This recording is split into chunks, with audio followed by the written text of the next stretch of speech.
Hi, everybody. Please join me in welcoming Iain Mckay. He has come here to talk about his recent work in anarchism.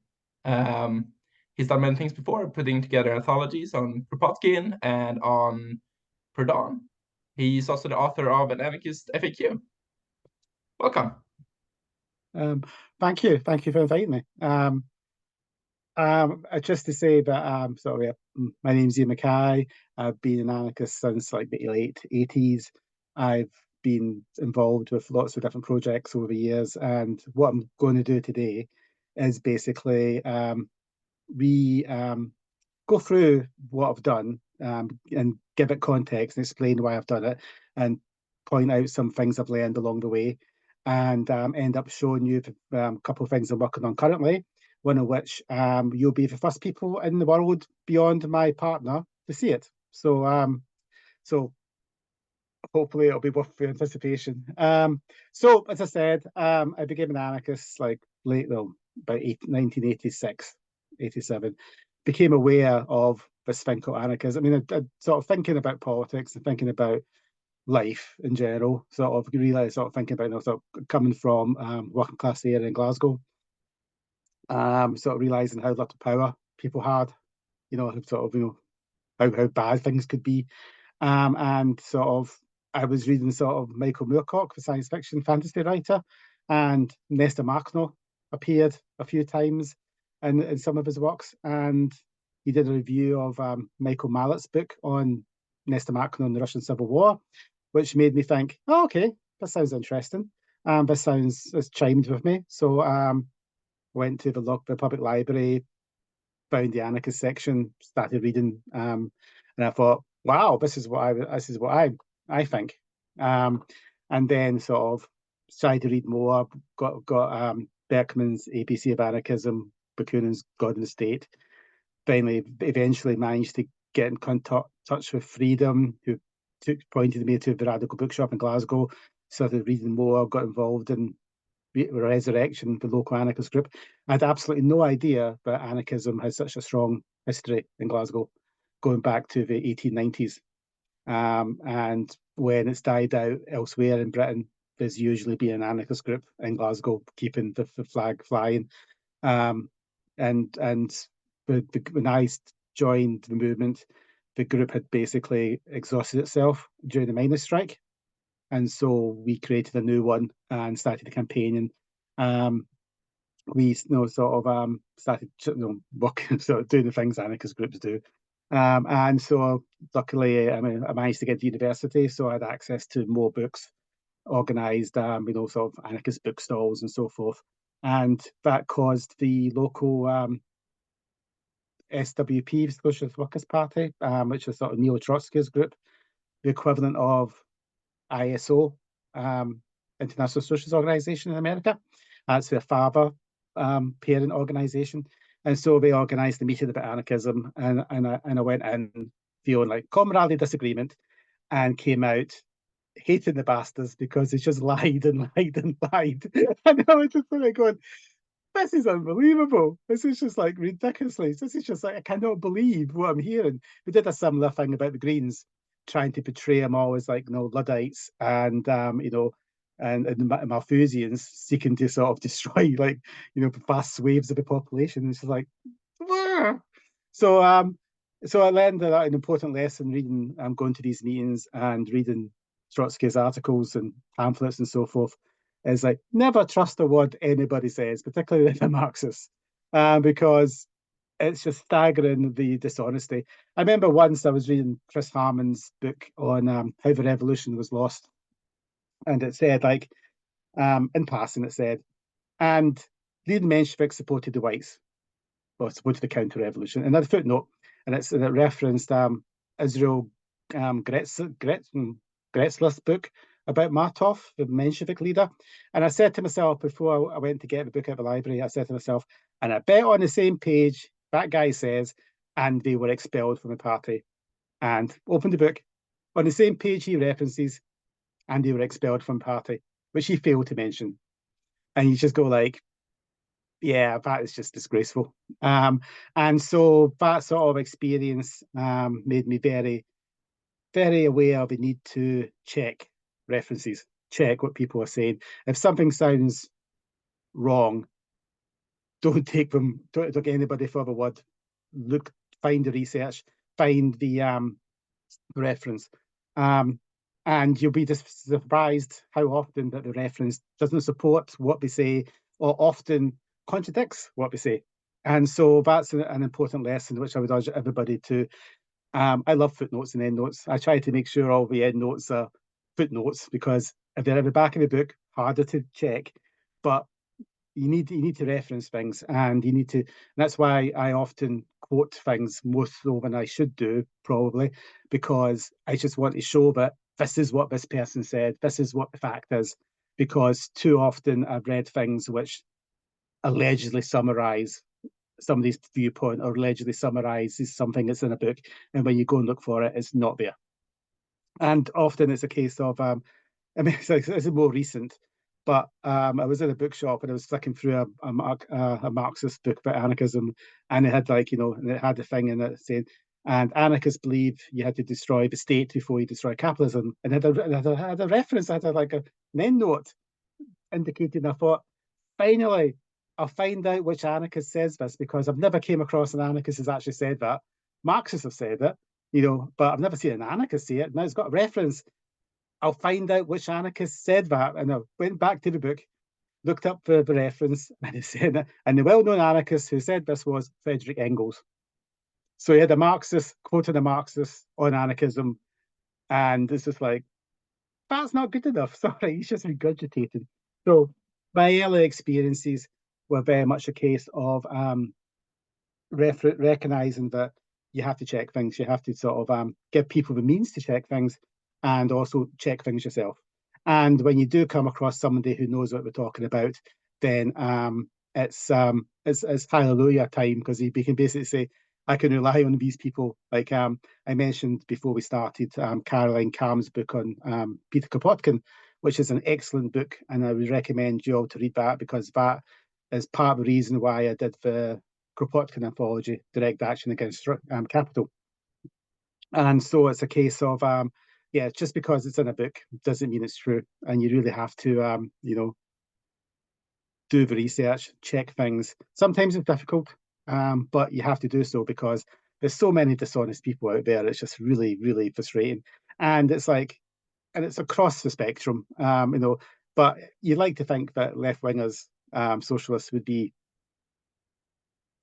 reliable, but Leninism, definitely not. Because in terms of, I mean, this goes into the Proudhon Anthology as well. It's just like they just quote other Marxists who just made stuff up, or and I'm not joking. When if you read Proudhon's System of Economic Contradictions and compare it to what Marx wrote in the Philosophy of Poverty, it's like the bulk of the book is just absolute nonsense. And so it's like Proudhon never argued any of these points, and it's just like the whole thing about labour notes and invention, all this stuff about. It's like just like, and it's self-contradictory as well, and nobody seems to bother to compare the book to what it was critiquing. You think like, maybe you should. I remember bumping into a Marxist who said to me, like, oh yeah, I'm going to read about anarchism. I'm going to read Marx's The Poverty of Philosophy. And I said to him, is that before or after you read Proudhon's System of Economic Contradictions? And you look at his face, it's just like it never crossed his mind to do that. He was prepared to just take for granted, to think everything like that was in the book by Marx as gospel, and not even think about checking to see if it's accurate or not. And that is one of the things I've tried to combat and try to expose through my career. So so there I was, so going for that. I eventually ended up having access to the early days of the internet, and got online and went to newsnet groups, and discovered all these people talking about how wonderful capitalism was in anarchist forums. And I came across the Anarcho-Capitalist, and that was a bit of an eye opener, to say the least. And it was just like, yeah, it's like, okay, you've got people who think slavery is compatible with anarchism, supporting Pinochet, supporting Franco, and it's just like, what's going on here? and that experience of trying to debunk that nonsense and sort of explain what anarchism was led to An Anarchist FAQ, which is like in two very big volumes, eventually by AK Press, and it's been going since 1996, and it's been updated excitingly and frequently since.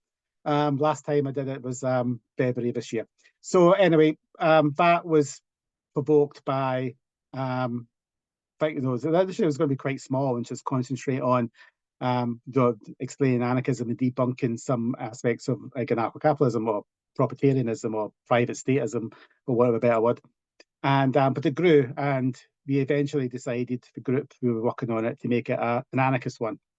And so we started sort of looking into sort of trying to create a resource for people, so that if it was a case of you were discussing with people, you could go like, oh yeah, if you look at that'll give you more information, more resources, more references, and that's the aim of it.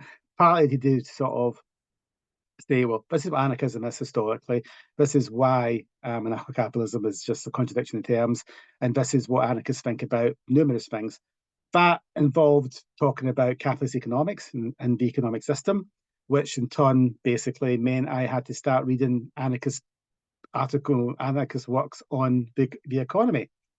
And those are very few and far between. And obviously I was reading things by Paul Matic, the Council of Communists, Libertarian Marxists, and so forth, like Ike Lever. But I decided that I really need to get some actual anarchists in there. Bakunin wrote a little bit on capitalist economy, but I went to Proudhon and started reading like What's Property, Lettre de Blanqui, and System of Economic Contradictions. And to be honest, I had assumed that all the stereotypes and all the assertions about Proudhon were correct. I didn't consider him an anarchist for many, many years.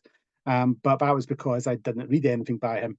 I was willing to take all these sort of summary articles about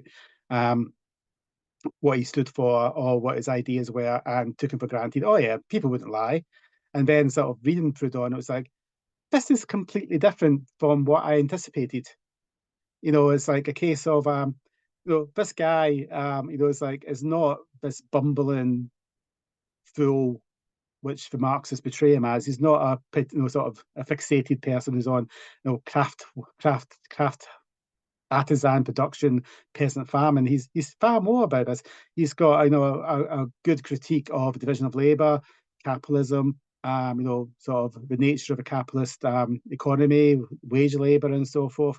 All this stuff which is just sort of completely obscured in the sort of conventional wisdom about Proudhon. And so I thought to myself, well, I need to. I think I should do an anthology. Basically, get the stuff which I've been reading, and get it available to people, and try to expand what was available. And that eventually became Properties Theft, which is a combination of. I managed to draw in a lot of people to do translations and so forth, and it included lots of stuff which has never been available before, as well as summaries, slightly revised extracts of books like What's Property, Economic Contradictions, and so forth. And so we built up this anthology based on Stephen. Have you heard of Stephen K. Vincent's book about Proudhon and the rise of Proudhon and French Republican socialism? That's a really good book. That basically was an eye opener for me when I read that. I don't think it's ever been published in a cheap paperback edition, unfortunately. But that was sort of reading that and seeing stuff being quoted in that. I thought, okay, that looks like an interesting article. That looks like something that needs to be available. So I built this up with help from quite a lot of different people who volunteered to do it. And as you can see, it's quite an impressive list of articles, completely transformed, I think, our understanding of Proudhon, exposed lots of the myths and so forth. And then in part of this, I did as part of the introduction, I did a comparison on Marx and Engels, and I did a little bit of work on the poverty of philosophy. And as part of that, because I'm reading like sort of Proudhon, I was thinking, It's like he's an intelligent guy. He must realize the limitations of labor, of price and goods and hours and minutes. He must do, because it's like obviously not going to work. He doesn't talk about sort of how do you make sure supply and demand equals. He's like nothing in any of his works to talk about that.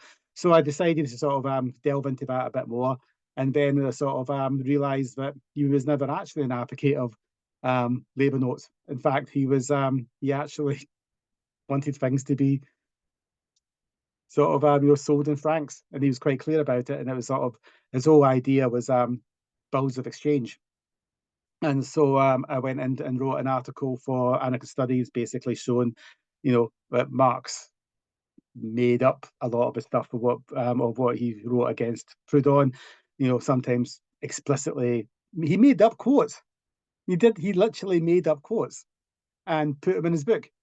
And one quote, which was he made up, if you look at the sort of the Marx and Engels collected works edition, they remove the quotation marks around it because they were trying to sort of get the source. They tried to footnote everything he said, and they obviously came. He's like, "This is not a quote." Oh, I know. We'll just get rid of the quote marks around it. So the official Marx and Engels collected works version basically changes the original text to hide the fact that he just made up quotes. And he also made up another quote about money. He sort of twisted what Proudhon said.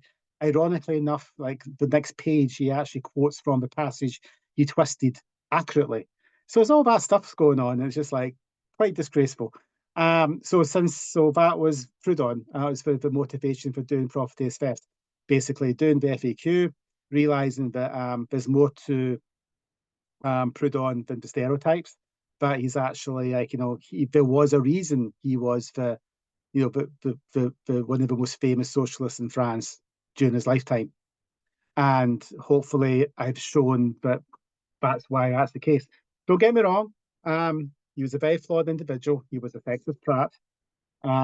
He was anti-Semitic, though that is horribly exaggerated by people with axes to grind. You know, there's I think all the stuff I've read, the hundreds and hundreds and hundreds of pages, I think of there's like under 20 anti-Semitic remarks, and we're all in passing more or less, except for that infamous one in his notebooks. But nobody's ever read that before, like 1946.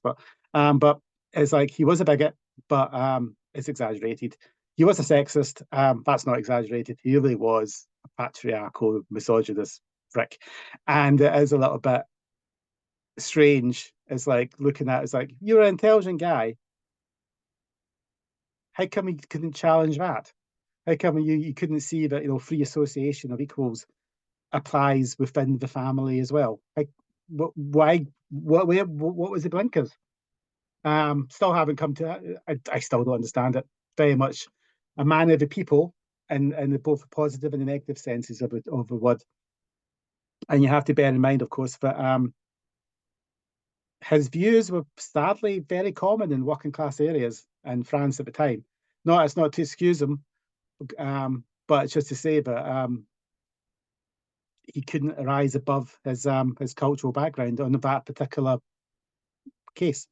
So, continuing with you know down memory lane, working on the FAQ, got the first volume done, got the Proudhon Anthology, Property Theft out of the way, and then I was thinking to myself what to do next, and I thought I think we need a Kropotkin anthology because I'm quoting from Caroline Kamm's book, all this like really good stuff about unions and class struggle and so forth, which is mentioned usually in passing in his famous books.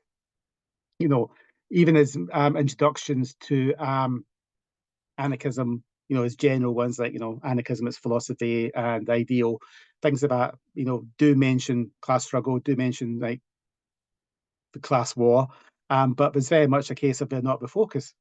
And I thought, and Nicholas Walters in his one of his essays on Kropotkin quotes Kropotkin saying, "You get a better idea of my politics by looking at the articles I write in the anarchist press." Not an exact quote, but that's basically the paraphrasing of what he's saying, and that is true. As I went through trying to build up what became Direct Struggle Against Capital. I realised that I'd have to sort of get the articles that Caroline Calm was referencing and get those translated, and I did, and as well as sort of extracts from all of his books are in there. And what became very obvious as I was working on it was that Black Rose have got what we call the Collected Works project, Black Rose Books in Montreal. And it's basically their collected works of Kropotkin are basically just all the books he published during his lifetime. No, that's not actually true. They don't include Modern Science and Anarchy, the 1913 edition. So most of the books he published in his lifetime, they got George Woodcock was the sort of driver of it. He translated Words of a Rebel, and so but that's what they called the collected works, and it's not. It's really not. Kropotkin was basically a machine when it came to writing stuff for the Anarchist Press. So much of what he's written is like buried in Freedom, buried in anarchist papers around the world, buried in the French papers he was associated with. There's stuff in Russian papers, which was which is still pretty much never been translated. And so you don't get a good idea of what Kropotkin's politics actually were, based on what survived to be passed down by publishing houses in Britain, like Mutual Aid being obviously the famous one, and even Mutual Aid's got sections on class struggle in it. So it's got a class analysis all the way through that book. So you've got this picture of like Kropotkin as a sort of anarcho Santa, which is like just not true. And so part of the reason why, I mean, I almost called the anthology Well-Being for All, because that was one of his major things. We want well-being for all. And I realized, no, if I do that, it's gonna get put into the self-help section. But it also doesn't challenge the idea that Kropotkin's a sort of pacifist, cooperativist, sort of, anarcho Santa. And so, but one of the things he kept talking about all the way through his articles, even it was like the direct struggle against capital. And so I thought, that's the title, that's what I'm going for. And so tried to collect as much as I could do in terms of like getting stuff translated, trying to get relevant articles from the archives, like Freedom and so forth. And there wasn't a lot around, actually. I managed to get more done. I managed to get some stuff from Senate House Library, but online things a lot harder now. It's better now. The British Library, if you fork out some money, you've got access to Freedom and you've got access to Liberty, the London Liberty, and Workers' Dreadnought as well. So that's helped to make accessible more of what Kropotkin wrote. So the aim for Direct Struggle Against Capital was basically, I got sick of people saying that Kropotkin was some sort of anarcho Santa, who was like, I think Callan's Ashbow's book on Lucy Parsons calls him the gentle anarchist of non-violence or something like that. And it's just like, no, you really don't know anything about Kropotkin if you think he advocates non-violence. And so that book came out of reading summaries of Kropotkin, which was just not remotely accurate about his politics. It's like they only read like a little bit of Mutual Aid and couldn't be bothered reading anything else. And so, as you can see, try to break it up into logical sections based on his critique of anarchism, starting off with anarchism and anarchists, capitalism and state, what is wrong with the current society, how do we change it? Then we're talking about his analysis of revolutions. There'll be stuff about the Russian Revolution in 1905, which will be buried in Russian anarchist papers, which would be really useful to have. But I managed to get a translation of his pamphlet chapters on 1906, when he's basically talking about what do we do now? How do we change? How do we make this revolution work? And then we go on to sort of the anarchist ideas of social revolution, and then anarchy. What would a good society look like?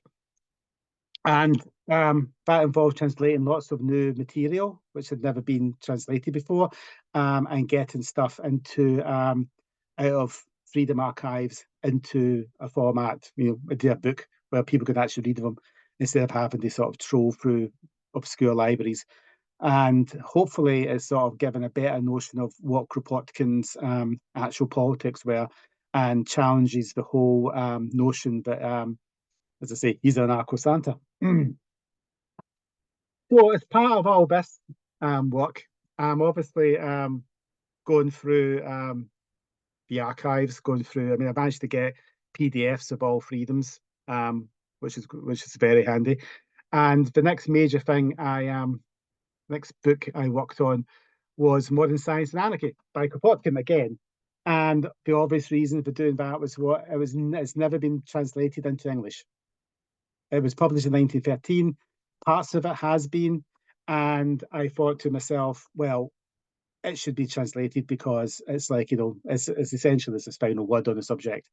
And I think the reason why it hasn't been translated is simply because, he supported the Allies in the First World War the next year, and it kind of sort of put everything on hold. As a result of that, things were being translated in freedom, and were being serialized in freedom. And I'm reasonably sure if the war hadn't broken out and he hadn't went Doolally, we would have actually got Modern Science and Anarchy published in English long before I got around to doing it. So that was that. And it's very interesting reading it because, you've got the Modern Science and Anarchism, which was sort of was published by Freedom in 1912 as a sort of the first part of a French book. But the French book is different, drastically different in many ways to that particular work. Similarly, sort of revisions of articles and communism and individuality, important stuff which needs to be addressed. Also talking about the modern state. I added some supplementary material because I thought, from the same period, which I thought would be helpful. Cooperation replied to Herbert Spencer, a letter to communists. This is mentioned in the text, and I thought, good to get all this together. Anarchy, its philosophy, its ideal, was a lecture he gave at the same time as he would have given the state as historic role. And I thought, well, put that in as well. And I thought, give some supplementary material which helps put some of this in context. And I have to say, I'm quite proud of that because it's basically finally getting something which has been unavailable to English speakers into their hands. Also, around the same time, I worked on George Barrett, who was from Bristol in England, but he did spend some time in Glasgow. And when I became an anarchist, I read his objections to anarchism and the anarchist revolution and the last war. And I was quite impressed with that. And when I finally got access to the 1910 to 1914 copies of Freedom, which were on the Freedom webpage, I thought, I was on strike. And I thought to myself, well, it would be a good opportunity to work on this and get all the articles of freedom from this guy and put them into a book, because I thought he was a very good writer. His objections to anarchism, I thought, was really well argued. The Anarchist Revolution, I thought, was an excellent little pamphlet. And so I went through all the freedoms, got all these things together, and worked on it when I was on strike. And I'm quite glad I did that because he's one of these anarchists who he died at an early age. He got TB when he was speaking publicly, and he basically killed himself for the cause. And he was, I think, he also signed the Freedom's anti-war manifesto in 1915, and he played a key role in the anarchist movement in Britain as a whole, as well as in Glasgow.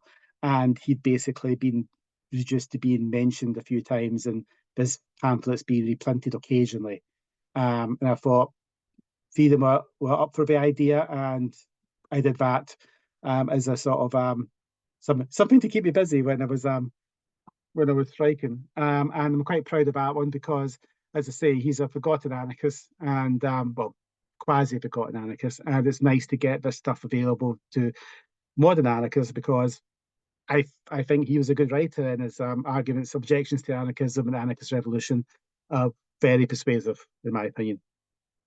The next thing I decided to work on was a libertarian reader. I had wanted to basically create a libertarian reader, which would be a collection of articles by libertarian socialists, and that would just basically wind up proprietarians and the people who stole our name. And when I was working on that, I was going to put in Kropotkin's political rights from Woods of a Rebel, and I thought, okay, well, Black Rose are probably going to put this under copyright, so I'll translate it myself. And I realised when I was translating it that it wasn't a particularly good translation. And then I was working also on Spirit of Revolt because I was thinking of trying to get a Kropotkin pamphlets collection going to replace Kropotkin's revolutionary pamphlets, which was edited by Baldwin back in 1927, who basically edited all the pamphlet, pretty much every single article, every single pamphlet in that book is edited where you can't tell. Sometimes it's like about half the pamphlet's gone. Other times it's like a quarter of the pamphlet. So I was also working on The Spirit of Revolt. And again, I thought, okay. And then I thought to myself, this really needs to be done properly because the George Woodcock edition doesn't have the 1909, 1905 Russian, Italian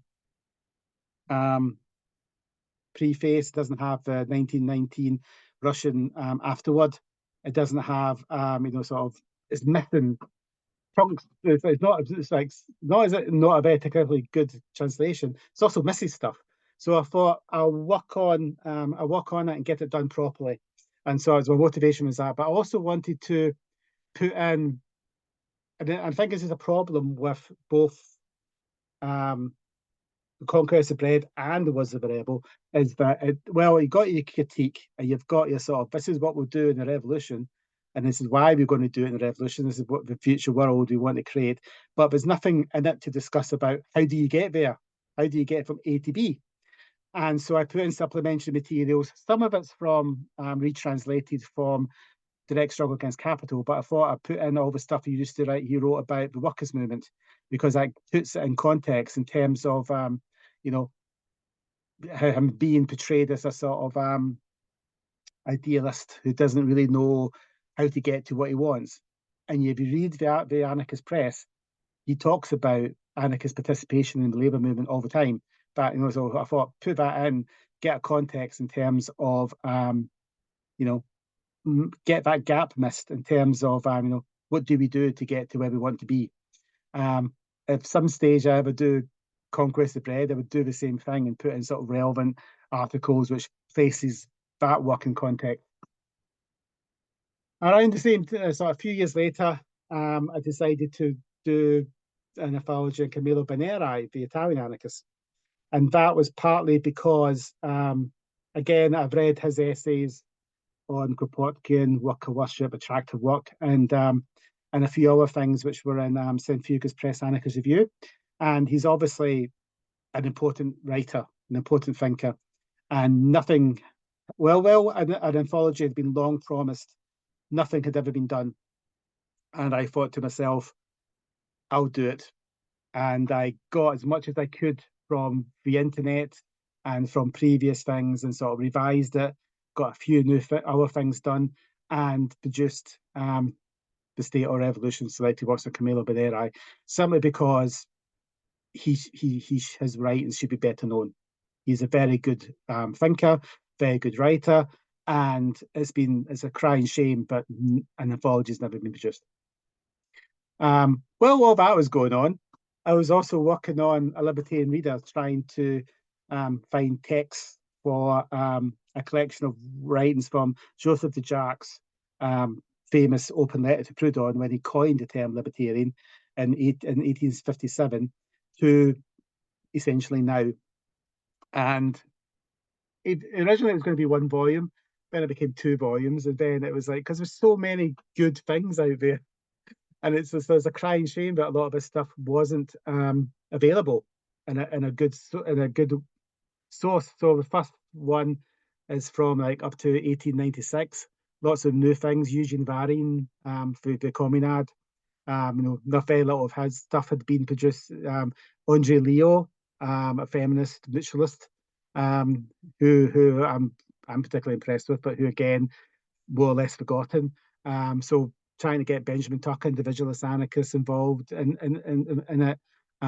You've got the Haymarket Martyrs, Johann Most, Oscar Wilde, council communists eventually, syndicalists, and then people like Otto Ruhl, Anton Pantycoke, as well as the usual suspects like Sam Dolgoff, Emma Goldman, and so forth.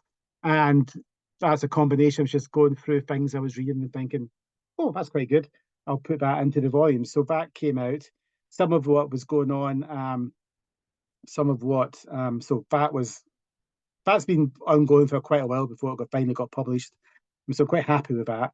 So you've got anarchists, all the different schools of anarchism. You've got libertarian socialists, libertarian Marxists, council communists, autonomous Marxists. You've got a wide range of views, all who would be considered libertarians or call themselves libertarians, and mostly it was started off as a sort of a fuck you to the proprietarians for stealing our name, and I go into that in the chapter of the introduction to the first volume. And I must admit, when I read one of Murray Rothbard's books about like the rise of the right, and he actually said he stole the word from us, Mr. Property rights and are absolutely involatile. It's like you cannot take somebody's property. It's an absolute disgrace. You should never ever do that. He stole our name. You're like, what a hypocrite. So anyway, that's the last big major project. But I've also been working on Black Flag and resurrected that because I got involved in Black Flag when I moved it from Glasgow down to London. And eventually it kind of sort of died a death because it's just the admin of getting the printed version done. But went to online and has been online since 2021. And basically we had a Kropotkin special back in autumn 2022, trying to mark anniversaries like the Saint Emir Congress of 1872, marking like voting declares death or birthday or famous people's deaths and birthdays. Next one's coming out in November, and big piece on a lot of articles from the debate on the First World War with Kropotkin, still trying to get my head around why he did what he did. I think I understand now, but it's still crazy in my opinion. Last one had a lot of articles by Emma Goldman, a lot of rare stuff. And so that's another major project I've been working on. Post stuff here in Anarchist Writers, usually stuff from Black Flag, and translations as well. I've got that sort of listing, anything that appears in Black Flag ends up here. And the last thing I've been working on, as well as Black Flag, is this, which is Kropotkin bibliography. Because I'm actually not an academic. I'm an IT. I'm an Oracle developer, and this is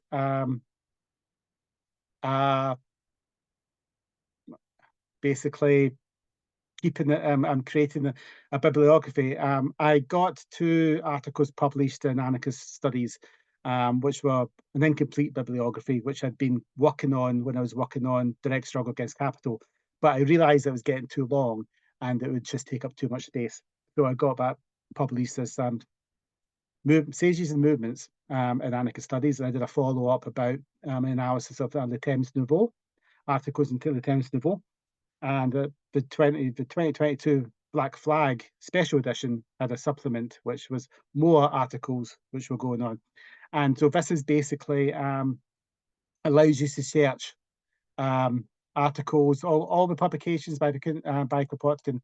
So if you're interested in pamphlets, you can search by, you can basically say, well, what was published in 1912, philosophy and Legrère war. You can also go down and look at articles. And if you again, you can say, okay, I'm looking for, and it was published in 1924 after he died. I know this one because I added this today. And there was a translation of his pamphlet, Justice and Morality, which was in the Protesta. And that gives you a summary of what's going on. I'm still working on it.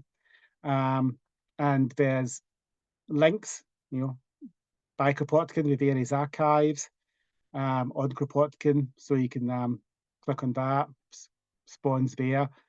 Newspapers, I've got links in them. So basically, like the Revolte archive, the Freedom archive. So trying to collect everything to do with Kropotkin and sort of summarize and allow people to search, export the data, manipulate the data, produce graphs, pie charts, that sort of stuff. This will never be finished, by the way, because there's going to be articles in papers which I'm not aware of, which will come to surface sometime, but it's getting there. Put some images in as well, first issue of Revolt, that sort of thing. So that is kind of combining my day job and my night job, and I'm quite happy with that. Actually means that you wouldn't see this normally when I do get around to putting it live. You won't see this part of it. This is how I maintain the data. But anyway, so you're the first people to see this, other than my partner. So as I say, that's keeping my Oracle skills up to date. I had a slight change in job recently. I've not been doing as much of this as I did in the past, so this is to keep me sane and to sort of get something useful for future generations. So I think that is everything. Currently, as I say, working on the next Black Flag. Then after that, next year we've got things listed for the foreseeable future. I would like to do an anthology of the freedom up until 1927. That was promised as part of the 100 Years of Freedom back in 1986, and we're still waiting for it. I would like to do that. I would also like to do a Emma Goldman anthology, because what becomes clear, I think, is that even the best historians, even if they're not anarchists, they don't recognize what to look for. There's stuff which is like, in terms of collecting anthologies. I mean, Red Emma Speaks, for example, it's a good anthology, but it is very high level, and it doesn't really give you a completely accurate idea of a balance between what she wrote about in practice, because it sort of downplays the sort of her engagement in the class struggle and in the labour movement, and in terms of sort of and that reflects the fact that the woman who created it was obviously interested in her feminism. She doesn't ignore the class struggle stuff, but in terms of sort of the selections, all the selections are roughly the same size, which would give the impression that Emma Goldman was not that focused on the labour movement and sort of revolution, and she was. And you read Mother Earth and the other stuff, you get a very different perspective of the politics of Emma Goldman and that group than if you just read some of the anthologies. So, just to summarize, I think what I've been trying to do for the last few decades is basically challenge nonsense, challenge, expose when people make stuff up, and give modern day anarchists and academics and people who are interested the means by which they get a better grasp of what anarchism and anarchists stand for. Try to sort of resurrect sort of appreciation for libertarians who've kind of fell by the wayside in terms of remembrance, and to try to show that anarchism is basically a very positive, constructive theory, which and it's a reason why sort of people have became anarchists and fought for anarchism, and that is often hidden by the stereotypes and the lazy, quoting somebody who quoted somebody who quoted somebody who made something up. and sort of getting to the point of it all, and sort of and getting sort of shown this is the facts of the matter. Please take those into account. You can disagree with them. I don't expect you to agree with them, but at least make your commentary on anarchism or your critique of anarchism reflective of what it actually was, and then maybe we'll take you seriously. And that's what I've been trying to do. And it becomes very clear when you're looking at the source material like Mother Earth, Freedom, the French papers, and so forth. But often the conventional wisdom of these people and these papers and these movements are at odds with what they actually were. And it's understandable. I mean, like, I remember I was on the anarchy list, which is still going. It's not much many emails going to and fro on it anymore. But I remember one guy, Jason Wedlin, who emailed once and said, why do we wave a black flag? Why? And it's like, and it was like, that's a good question. I have absolutely no idea. We should take it for granted, because whoever picked it up to start off with knew why we did it. The next generation took it for granted, but that was the reason why we picked it up. And then the generation after that just knows that we pick it up as our symbol, but we've no idea why it became our symbol. And it's a case of like trying to track that down was quite an interesting experience, because basically, it's something like, yeah, we all take it for granted, but why? And looking into that and going through the sort of, it's a recognised symbol of the French labour movement, which was raised in the Lyon revolts in the 1930s, along with the red flag. Louise Michel obviously famously picked it up in 1883, and she said it was the flags of strikes and starving. So basically, our flag is the flag of strikes. It's like direct struggle against capital, and we've forgotten that because that information was never communicated down. We just took it for granted. And that's the sort of thing, I think, going through the papers, the old stuff, the archives, and sort of bringing it forth is useful and beneficial. And it also sort of shows that it's a case of the anarchist movement has got a long and glorious history, and we should celebrate it. And I often get the impression that that isn't done. I think a lot of anarchists are intimidated, for want of a better word, of Marxism and Marxists and so forth, and we don't think we've got the same sort of intellectual sort of legacy to draw upon. And I think that's false. I think we've been right a lot more than Marxists have. And in terms of the sort of drawing forth, if you read Kropotkin, you read Bakunin and stuff, you don't need a book that says, what did Karl Marx really mean? You don't need a book that says, what does Peter Kropotkin really mean? You don't need a book that says, well, sometimes you need a book about Proudhon. He can be a bit obscure at times. But in general, they're very clearly written. It's like they explain things very well. And it's like, it might be not very academic sounding, or might not be very sophisticated compared to some of the stuff I've read. But a lot of the sophisticated stuff I've read is just emperor's new clothes. It's just like absolute gibberish. It's just like, it sounds like it means something, but doesn't. If you think about what they're saying, it's like, yeah, but that doesn't actually mean anything, does it? And it's a lot of it is that, and an unwillingness to sort of admit that you got things wrong. So anyway, that's why I do it. That's what I've been doing. That's where I am now. In terms of future work, Black Flag, looking for people to write things. Feel free to, submit stuff. Basically, you know what we're aiming for. We'd like to get more up-to-date stuff about what's going on. But we haven't had a lot of volunteers in terms of writing for people writing stuff. But we keep going. We'll keep next year's planned. Next one's coming out soon. So I hope that my accent has been not too bad, and I hope that I've given you an insight of why I do what I do and the history of it all. all kind of flowed.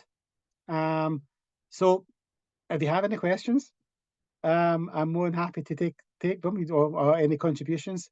Obviously, you may disagree with some of what I've said.